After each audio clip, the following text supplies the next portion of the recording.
Resistors ఉన్నాయి, series లో connect చేసి ఉంది. అటువంటిప్పుడు టోటల్ రెసిస్టెన్స్ ఎంత అంటే 4.5. అవే రెసిస్టర్స్ ప్యారలల్ లో కలిపినప్పుడు ఒకటి ఉంది. అటువంటిప్పుడు ఆ ఇండివిజువల్ రెసిస్టర్స్ ఏంటి?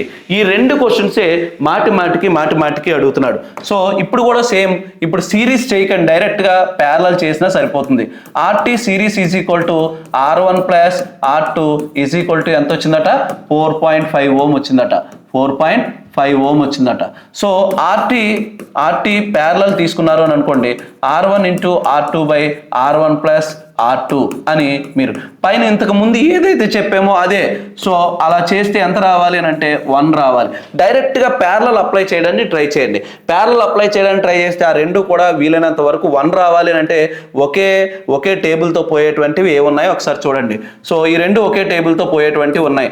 ఇలా డైరెక్ట్గా పెట్టేసినా పర్వాలేదు. ఒకసారి క్రాస్ చెక్ చేయాలంటే 3 ఇంటూ 1.5 డివైడెడ్ బై 4.5. సో ఇది 3 టైమ్స్ పోయింది. ఈ 3 3లో ఒకసారి పోతుంది. ఆన్సర్ ఏమైంది అంటే 1 ఓం.